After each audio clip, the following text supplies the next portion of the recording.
News India देख रहे हैं आप और आपके साथ मैं हूं सुरभि तिवारी। वक्त हो चला है राजधानी एक्सप्रेस खबरों का। दिल्ली दौरे पर सीएम पुष्कर सिंह धामी बताए जा रहे हैं और साथ ही ये जानकारी आपको दे दें कि जो दिल्ली का दौरा पुष्कर सिंह धामी का बताया जा रहा है, गृह मंत्री अमित शाह से मुलाकात करेंगे। गृह मंत्री से ये मुलाकात पुष्कर सिंह धामी की बताई जा रही है। 3 आपराधिक कानूनों को लेकर के चर्चा की जाएगी।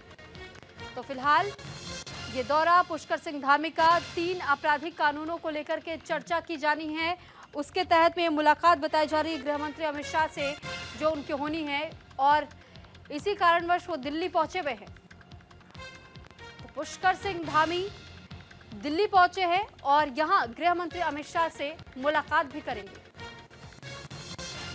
दरअसल बताया जा रहा है कि 3 आपराधिक कानूनों को लेकर के चर्चा की जानी है और इसके लिए गृह मंत्रालय से बातचीत होनी है, जिसके तहत में गृह मंत्री अमित शाह से मुलाकात पुष्कर सिंह धामी की होगी।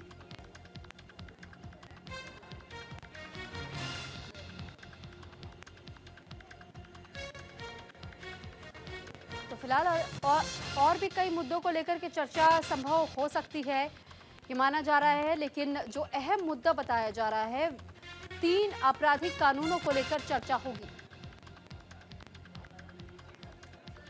इस पर ज्यादा जानकारी के साथ अनुज अवस्थी हमारे साथ जुड़ चुके हैं। अनुज, आपसे जानकारी चाहेंगे पुष्कर सिंह धामी का जो दिल्ली का दौरा है ये किन मायनों में खास है, क्या कुछ चर्चा हो सकती है?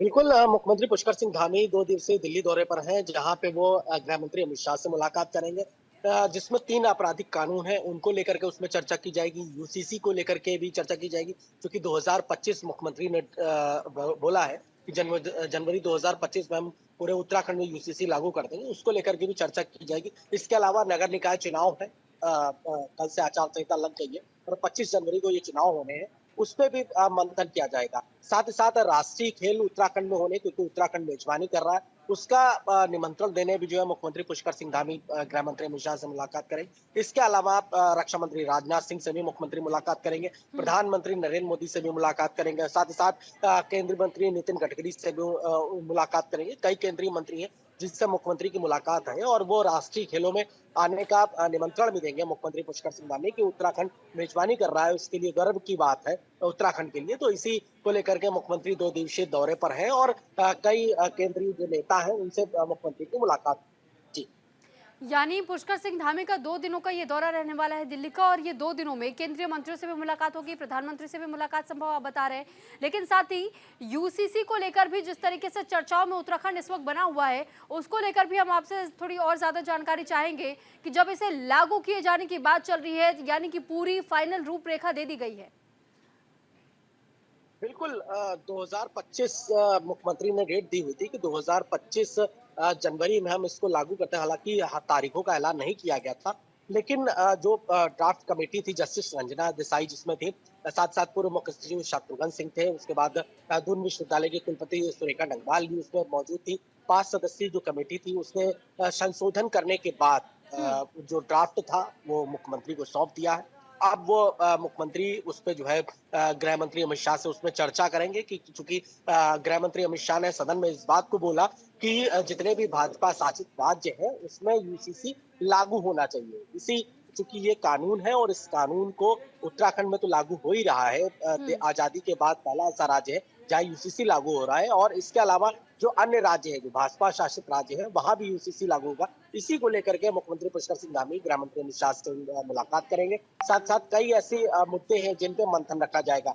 गृह विभाग है उस पर मंथन होगा, क्योंकि अभी डीजीपी बने थे दीपम सेठ, उस पर भी मंथन किया जाएगा। इसके अलावा देश की जो उत्तराखंड के जो लगे हुए चीन बॉर्डर उस पर भी मंथन किया जाएगा। कई ऐसे आपराधिक कानून हैं उन पे मंथन किया जाएगा। राष्ट्रीय खेलों का न्योता भी दिया जाएगा और इन तमाम चीजें हैं। ठीक है। साथ ही साथ एक पक्ष और ले लेते हैं, संगठन, चूंकि निकाय चुनाव है, किसको टिकट मिल सकता है, किसको मेयर पद का टिकट है या किसको पार्षद का टिकट है। जो प्रदेश प्रभारी प्रदेश अध्यक्ष है उन्होंने जो लिस्टिंग करी होगी वो लिस्टिंग आला कमान के पास पहुंचेगी और आला कमान डिसाइड करेंगे कि किसको टिकट देना है, किसको टिकट नहीं देना है। इन तमाम मुद्दों को लेकर के मुख्यमंत्री की चर्चा हो। जी, ठीक है, मैं आपके पास लौट रही हूँ, लेकिन इस बीच एक अपडेट अपने दर्शकों तक पहुंचा दें कि गृह मंत्री अमित शाह से इस वक्त मुलाकात पुष्कर सिंह धामी की हो चुकी है। यह अपडेट है।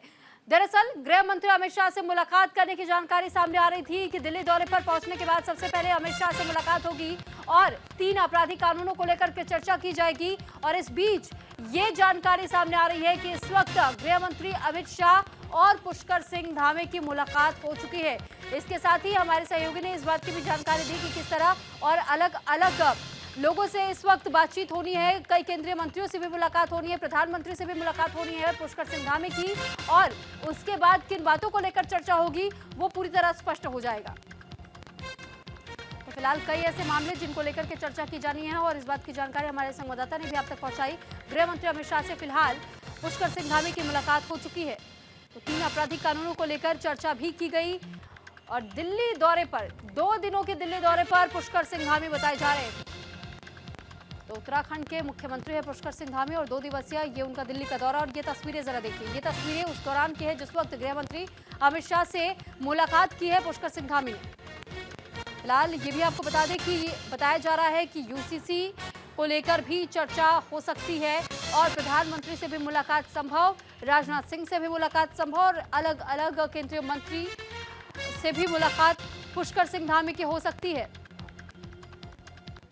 तो कई मंत्रियों से अभी मुलाकात होनी बाकी है। फिलहाल ये तस्वीरें जो आप इस वक्त देख रहे हैं एक्सक्लूसिव तस्वीर है गृह मंत्री अमित शाह से मुलाकात के दौरान की। और ये बताया जा रहा है कि 3 आपराधिक कानूनों को लेकर के चर्चा होनी थी जो कि इस वक्त पूरी कर ली गई है और ये उसी दौरान की मुलाकात के दौरान की ये तस्वीरें हम आपको दिखा रहे हैं। तस्वीरों में आप गृह मंत्री अमित शाह और उत्तराखंड के मुख्यमंत्री पुष्कर सिंह धामी को देख पा रहे हैं।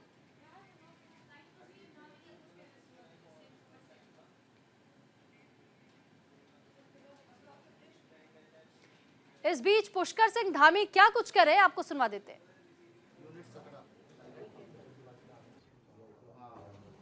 उत्तराखंड सीएम ईश्वर बात कर रहे हैं। भाई ठीक है,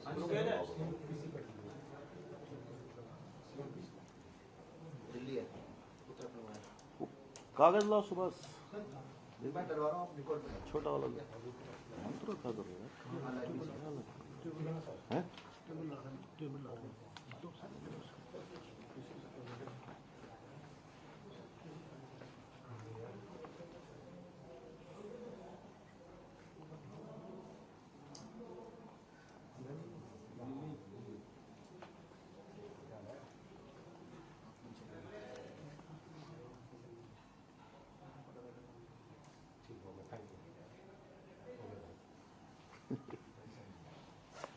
आप कौन से उसकी आप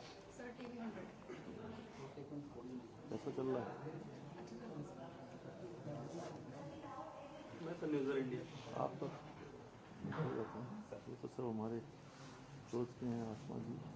आप 2 लोग हैं वहाँ से? आप किससे?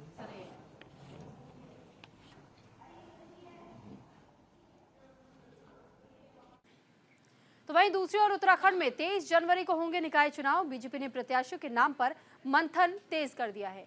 प्रत्याशियों को लेकर पर्यवेक्षकों की बैठक 3 नामों का पैनल केंद्र को भेजा जाएगा। प्रदेश में आचार संहिता लागू हो चुकी है। तो फिलहाल ये जानकारी आपको दे दें कि आचार संहिता को लागू कर दिया गया है। निकाय चुनाव की तारीखों का ऐलान होने के बाद बीजेपी ने अपनी तैयारी और तेज कर दी है और बीजेपी मुख्यालय में कुमायूं मंडल के पर्यवेक्षक की बैठक चल रही है। बैठक में निकाय चुनाव में प्रत्याशियों पर मंथन भी चल रहा है। वहीं बैठक को लेकर बीजेपी प्रदेश अध्यक्ष महेंद्र भट्ट का कहना है पर्यवेक्षक की बैठक में 3 नामों के पैनल बनेंगे और प्रत्याशियों के नाम पर मंथन किया जाएगा, जिसके बाद से केंद्र की सहमति बनने के बाद प्रत्याशी के नाम की घोषणा होगी। बता दें कि कुमायूं मंडल के पर्यवेक्षक की बैठक में प्रदेश अध्यक्ष महेंद्र भट्ट, संगठन महामंत्री अजय कुमार फीडबैक ले रहे हैं। पर्यवेक्षकों ने प्रत्येक निकाय से 3 नामों का पैनल लिया है और साथ ही कल गढ़वाल मंडल के पर्यवेक्षकों के साथ में बैठक होनी है। कल चुनाव के संदर्भ में जो पर्यवेक्षक है तो उनकी हमारी बैठक है। उस बैठक के बाद हमारे 3 नाम के पैनल बनेंगे। फिर हमारी कोर टोली बैठकर प्रत्याशी की घोषणा करेगी। नगर निगम के लिए पैनल केंद्र को जाएगा। केंद्र से सहमति के बाद वहाँ से प्रत्याशी घोषणा होगी और चुनाव प्रबंधन की दिशा हमने प्रत्येक पंचायत में, नगर निगम में, पालिका में चुनाव संचालन समिति का हमने गठन कर दिया है। प्रत्याशी घोषित होने के बाद 2 दायित्व तो उसमें और एडिशनल जुड़ जाएंगे जो प्रत्याशी की सहमति से होंगे। और मैं कह सकता हूँ हमने तैयारी की, चुनाव की दृष्टि से लगभग 2 माह से हमारी तैयारी है। बहुत जल्दी प्रत्याशी घोषणा होने के बाद विधिवत रूप से चुनाव प्रचार का अभियान प्रारंभ हो जाएगा।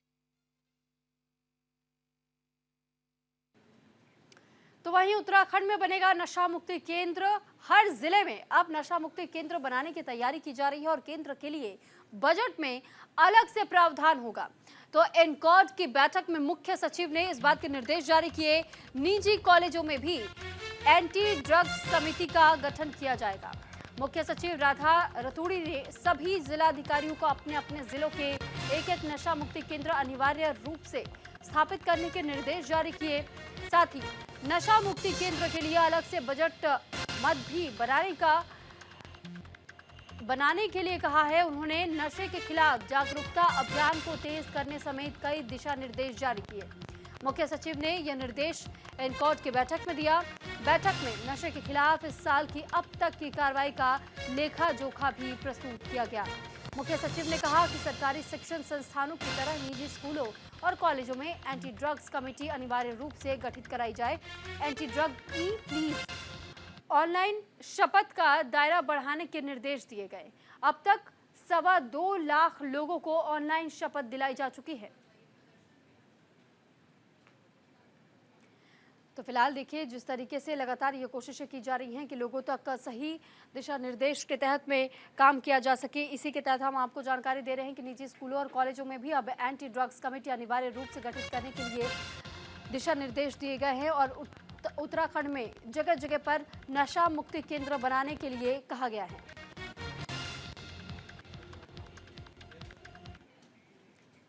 इंद्रमणि बडोनी की 100वीं जयंती धूमधाम से मनाई गई। इंद्रमणि बडोनी की जयंती मसूरी में निकाली गई। लोक सांस्कृतिक यात्रा बडोनी चौक से शहीद स्थल तक ये यात्रा निकाली गई। इंद्रमणि बडोनी को श्रद्धांजलि दी गई है। दरअसल पहाड़ों की रानी मसूरी में उत्तराखंड की गांधी कहे जाने वाले इंद्रमणि बडोनी जी की जयंती को धूमधाम के साथ मनाया गया। इस मौके पर मसूरी माल रोड पर सांस्कृतिक यात्रा निकाली गई और शहीद स्थल पर सांस्कृतिक कार्यक्रम भी आयोजित किए गए। सरकार से बड़े स्तर पर उत्तराखंड के गांधी इंद्रमणि बडोनी जी की जयंती मनाई जाने की अपील की गई। उत्तराखंड राज्य आंदोलन में अग्रणी नेता और पहाड़ के गांधी के नाम से प्रसिद्ध स्वर्गीय इंद्रमणि बडोनी की 100वीं जयंती मसूरी के बडोनी चौक पर उनकी जयंती को मनाया गया। मसूरी इंद्रमणि विचार मंच के पदाधिकारियों ने उत्तराखंड के गांधी बडोनी के जीवन, परिचय और राज्य आंदोलन में उनकी भूमिका के बारे में विस्तार से बताया। इस मौके पर इंद्रमणि बडोनी विचार मंच के महासचिव प्रदीप भंडारी ने कहा कि अब सरकार पहाड़ के गांधी और उनके विचारों को भूलने लगी है। उनकी जयंती पर सरकार द्वारा कोई भी बड़ा कार्यक्रम आयोजित नहीं किया जाता, ये दुर्भाग्यपूर्ण है। आज हमारे पर्वतीय गांधी जिन्हें कहा गया है, जिन्हें गांधी का दर्जा दिया गया है उत्तराखंड का, जिन्होंने कि उत्तराखंड आंदोलन में अहम भूमिका निभाई, आज उनकी 100वीं पुण्यतिथि है। इसमें यहाँ पे सभी जन समुदाय के लोग, सभी संगठनों के लोग, सभी राजनीतिक दलों के लोगों ने यहाँ पर आज उनकी पुण्यतिथि पर उनको याद किया और जिस तरीके का उनका योगदान पूरे उत्तराखंड को रहा, उत्तराखंड बनाने में रहा, आज हमने उनको अपना श्रद्धा सुमन अर्पित किए और आज इस उसमें हम आगे बढ़ते हैं कि हम जो उनके बताए मार्ग है, जिस तरीके का उन्होंने संघर्ष उत्तराखंड को बनाने में किया, हम उनके साथ में हैं। आज जिस तरीके के लोग यहाँ पर सभी इकट्ठे हैं, सबकी भावनाएं हैं, क्योंकि उनका एक अलग ही एक चरित्र रहा उत्तराखंड बनाने में।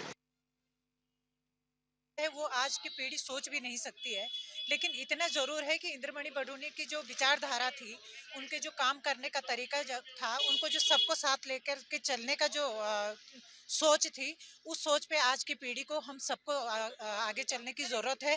तभी हम इस उत्तराखंड का भला कर पाएंगे, तभी हम जो सपना इंद्रमणि बडोनी जी ने उत्तराखंड के लिए देखा था, उस सपने को साकार कर पाएंगे। मैं तो पर्वतीय गांधी जी के साथ बहुत लंबा मेरा काम रहा। वो मुझे अपने बेटे की तरह पसंद करते थे। मैं उनके साथ जेल में भी रहा राज्य आंदोलन में। इंद्रमणि बडोनी जी का इस राज्य के लिए बहुत बड़ा योगदान है। वो सही मायने के अंदर अगर उनकी उनके लिए बीबीसी लंदन ने कहा था कि अगर गांधी को दोबारा देखना है तो उन्हें उत्तराखंड आंदोलन के अंदर इंद्रमणि बडोनी को देख सकते हैं।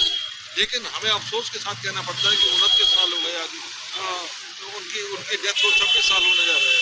99 में उनकी डेथ हुई, लेकिन आज तक विधान भवन के अंदर पर्वतीय गांधी कहते हो, पर्वतीय गांधी इंद्रमणि बडोनी की मूर्ति तक नहीं लगाई बीजेपी और कांग्रेस की सरकार ने। इंद्रमणि बडोनी जी का जितना अपमान इन बीजेपी के कांग्रेस सरकारों ने किया वो अक्षम्य है।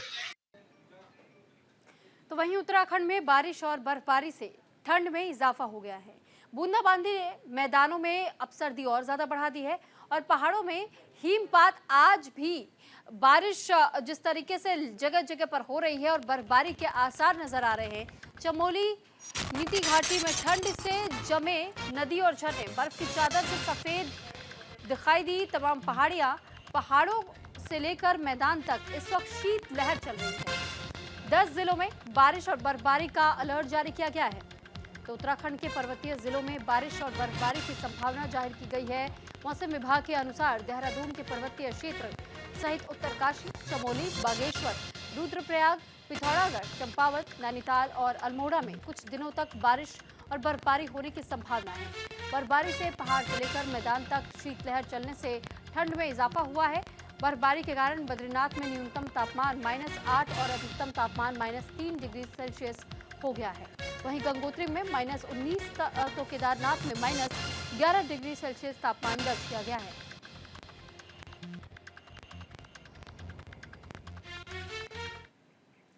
वहीं क्रिसमस और नए साल पर रहेगा पुलिस का कड़ा पहरा। तो दून से मसूरी तक रहेगी अफसरों की स्पेशल ड्यूटी। ट्रैफिक संभालने के लिए भी अब देखिए किस तरह फुल प्रूफ तैयारी की गई है और इस तैयारी को पूरा करने के लिए ड्रोन यूनिट का भी गठन किया गया। अधिकारियों को अलर्ट रहने के भी निर्देश जारी किए गए। पर्यटकों से यह अपील की गई है कि नियमों का उल्लंघन न करें। तो दून पुलिस और प्रशासन ने क्रिसमस और न्यू ईयर के मौके पर दून, मसूरी और आसपास ट्रैफिक संभालने के लिए फुल प्रूफ तैयारी का दावा किया है। इसके लिए विशेष तौर पर ड्रोन यूनिट बना दी गई है। वहीं एसएसपी अजय सिंह ने बताया कि smart city unit, crane unit, GPS unit भी बनाई गई है। इसके अलावा शहर में कुछ बैरियर लगा करके वाहनों की चेकिंग करने के निर्देश भी दिए गए। उन्होंने इस बात की जानकारी भी दी कि सभी अधिकारियों को अलर्ट रहने को कहा गया है। इस दौरान उन्होंने पर्यटकों से अपील की कि वो नियमों का उल्लंघन न करें। जिस तरह से अभी फोरकास्ट की बात चल रही मौसम विभाग की, जिसमें एक बर्फबारी की अंदेशा भी है या मौसम के जो अनुमान है, तो पर्यटकों से ये अपील रहती है कि जब भी वो इस तरह की यात्रा पर आए तो एक बार मौसम विभाग का जरूर चेक कर लें, जिससे कि वो अपनी तैयारियों से आए। यहाँ पर तैयारी से आने से अच्छा रहेगा और सारी व्यवस्थाएं पुलिस द्वारा इस बार और बेहतर की जा रही है। खासकर मसूरी और शीतकालीन जो डेस्टिनेशन हमारा चक्राता है, वहाँ पे हमने हेल्प डेस्क भी बनाई है, जिससे कि जो हमारे टूरिस्ट आने वाले हैं उनको कोई दिक्कत भी ना आए। और साथ ही साथ पुलिस व्यवस्था में जो आमजन है उनके भी रोज काम चलते रहे, कहीं यातायात का दबाव ना बने। हरिद्वार के पिरान कलियर क्षेत्र में सरेराह एक युवती का अपहरण करने का मामला सामने आया है। दरअसल युवती बदहवास हालत में सोलारी नदी किनारे मिली है और इस बीच अपहरण के आरोप में पुलिस ने 2 युवकों को हिरासत में ले लिया और पूछताछ कर रही है। वहीं ग्रामीणों ने 2 अन्य युवकों के नाम भी पुलिस को बताए हैं, जिनकी गिरफ्तारी की मांग को लेकर के हंगामा शुरू कर दिया है। पुलिस ग्रामीणों को समझाने की कोशिश कर रही है। पिरान कलियर क्षेत्र के गांव इमलीखेड़ा में मंगलवार की सुबह एक 22 वर्षीय युवती गांव के पास ही गोबर डालने गई थी, लेकिन काफी देर तक युवती घर वापस नहीं आई। तो परिजनों और ग्रामीणों ने उसकी तलाश की। इस बीच युवती गांव के पास ही बदहवास हालात में मिली। परिजन उसे घर ले आए और उसका प्राथमिक उपचार कराया और घटना की जानकारी मिलने पर ग्रामीणों ने आरोप लगाया कि 4 युवकों ने युवती को नशीला पदार्थ सूंघाकर अपहरण किया। पुलिस ने ग्रामीणों को शांत कराने की कोशिश करते हुए मामले की जांच शुरू कर दी है।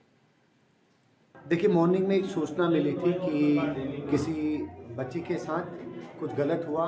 उसने 2-3 लोगों के बारे में बताया। उसमें पुलिस काम कर रही है। 2 अभियुक्तों को पुलिस ने पकड़ लिया है। बाकी पे अभी काम चल रहा है। और जैसे चूँकि परिजन काफ़ी सारे लोग इकट्ठा हैं, उनमें रोष है घटना को लेकर के, तो पुलिस आगे की कार्रवाई कर रही है। जैसी चीज़ें आगे बढ़ेंगी फिर आपको अपडेट करेंगे। तो 25 दिसंबर को अटल बिहारी वाजपेयी का जन्मदिन है और देहरादून में विशेष कार्यक्रम का इस दौरान आयोजन भी किया गया। नेत्र रोग जागरूकता गोष्ठी का आयोजन इस दौरान किया गया। राज्यपाल गुरमीत सिंह ने कार्यक्रम में शिरकत की और स्वास्थ्य मंत्री धन सिंह रावत भी इस दौरान मौजूद रहे। मिलिट्री हॉस्पिटल ने कार्यक्रम का आयोजन करवाया था। देहरादून में भारत रत्न अटल बिहारी वाजपेयी के जन्मदिन के अवसर पर नेत्र रोग जागरूकता गोष्ठी का आयोजन किया गया। इस दौरान निःशुल्क नेत्र रोग प्रशिक्षण और मोतियाबिंद ऑपरेशन कैंप भी लगाया गया। Brigadier Parikshit Singh commandant military hospital ने कार्यक्रम का आयोजन किया। कार्यक्रम में मुख्य अतिथि के तौर पर राज्यपाल लेजन गुरमीत सिंह ने शिरकत की। इस दौरान स्वास्थ्य मंत्री धन सिंह रावत भी मौजूद रहे। राज्यपाल ने दीप प्रज्वलित कर कार्यक्रम की शुरुआत की और इसी दौरान देहरादून सीएमओ, विभिन्न अस्पतालों के निदेशक, कुलपति सहित बड़ी संख्या में सेवा के जवान मौजूद रहे।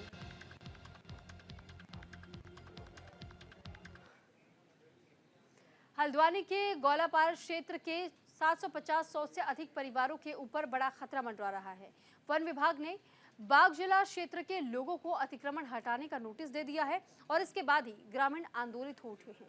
हल्द्वानी के बुद्ध पार्क में धरना करते हुए ग्रामीणों ने जुलूस निकालकर प्रदर्शन किया और बागजाला क्षेत्र में केंद्र सरकार की जल जीवन मिशन, राज्य सरकार की सड़क, बिजली, पानी जैसे सभी योजनाओं को दोबारा शुरू करने की मांग भी की।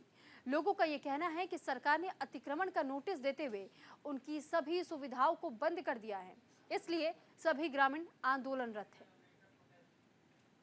देखिए, बागजाला गौलापार का मामला है और इसमें लगातार वन विभाग के नोटिस आ रहे हैं। पूर्व में कुछ मकानों को तोड़ा भी गया और उस समय कहा गया कि नए मकान हैं, इनको तोड़ा जा रहा है, लेकिन बाकी बाशिंदों को कोई फ़र्क नहीं पड़ेगा। पर इस बार ये हुआ कि बहुत सारे लोगों को नोटिस आए हैं और साथ ही साथ में उससे भी ज़्यादा डरावनी बात ये सरकार ने की है कि वहाँ जो भी विकास कार्य थे, सीसी मार्ग बन रहा था सरकारी, उसको रोक दिया गया। हर घर हर नल योजना जो भारत सरकार की योजना है जल जीवन मिशन की, उसके पाइपलाइन वन विभाग ने उखाड़ दिए। तो हम तो पूछना चाहते हैं सरकार को, क्या वन विभाग अपनी मर्जी से कर रहा है या राज्य सरकार की सरपरस्ती में कर रहा है? हम यह मांग करने आए हैं कि नोटिस वापस लिए जाएं, नए नोटिस न दिए जाएं, जो जहां पर है वहीं पर उसको उसका मालिकाना अधिकार दिया जाए और ये जो विकास कार्यों पर रोक लगी है, इस विकास कार्यों पर रोक को हटाया जाए और बागजाला के निवासियों के लिए राज्य सरकार विधानसभा में प्रस्ताव पारित करे और उनके राजस्व गाँव की प्रक्रिया को शुरू करे। इसी के साथ फिलहाल इस बुलेटिन में इतना ही। नमस्कार।